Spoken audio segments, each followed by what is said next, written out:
inauguration of the West has been to put men down and to put women up. I've said for a while, he hated women. He's so disingenuous. He was such a divider. And not dividing it because of righteous reasons. So disingenuous. Look, I've been a lifelong Republican. I never liked the feminist movement because they always made the women do stuff that if really women were running it, I can't imagine they would do, because the left hated women, and so does the radical left and the radical right. That's what's so sad about this.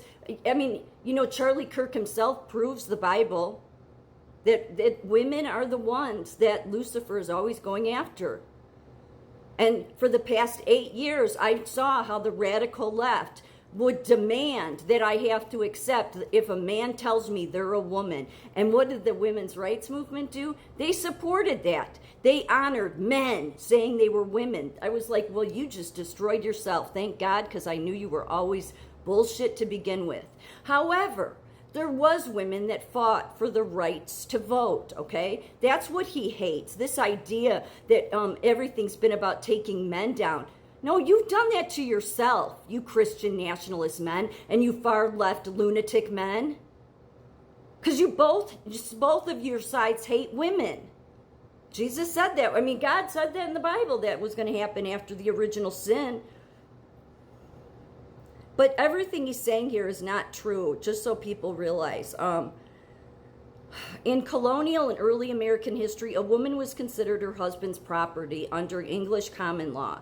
Marriage suspended her own legal existence, making her subject to her husband's authority. By the late 18th century, laws removed women's right to vote and own property independently, and married women especially had almost no civil or economic agency. During the 19th century, most women could not vote, hold office, serve on juries, or control their earnings or property, except in rare state exceptions or after specific reforms. Women's exclusion from voting was legally enforced by all states by 1777, with suffrage only granted in certain Western territories, such as Wyoming, in 1890. National suffrage for women was only achieved with the 19th Amendment in 1920 after intense activism and struggle by multiple generations of women. Women continued to be restricted in holding office and serving on juries until the 20th century, facing substantial cultural resistance even after legal changes. The majority of working women in the 19th and early 20th centuries were concentrated in domestic service roles with professional and better paying opportunities reserved for men. Laws historically prevented women from negotiating contracts, owning businesses, or holding economic assets in their own names. Gains were made slowly through persistent advocacy. So how is he just hates women. And I've been saying this for months. So all of these people that want to run around and have you chant his name, it's because they hate women. Christian nationalist men hate women. And women that go along with that, you hate women too. And it's a disgrace. I mean, it's like women get hit from both sides, no matter what. But it proves God's word that women are always going to be being attacked. What did Jesus try to show? That, hey, I want you to stop being like this. I want you to stop being like the Charlie Kirks. Oh, and most especially, don't use my word to do it when I never said to do this.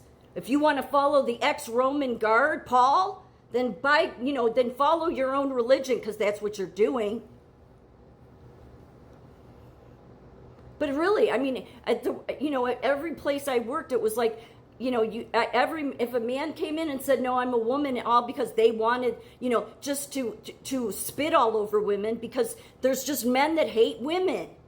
And then instead of you men wanting to take responsibility for that, like that would be the most manliest thing to do, but that's never going to happen, okay? Instead, you all got on this Charlie Kirk bandwagon, okay? And now you look like more babies. Because everything he said was not true. That's what I mean. It's like, what's the fruits that is going to be produced from him? Because what he wanted was to take women's rights away. He did. He did not want women to be allowed to be on birth control. He wanted a national abortion ban. I mean, I don't give a shit what his excuses are. So then when you have men like that, like the radical Christian right, the Project 2025 and all of their nonsense and their crazy fake manliness selves, what ends up happening is a woman says, I have a right to my own body. That's what happens. So when you see the far left sit there, I can't believe I'm defending the left. When you see those women say, no, you're not going to tell me what I can do and not do with my body, it is because of men like this.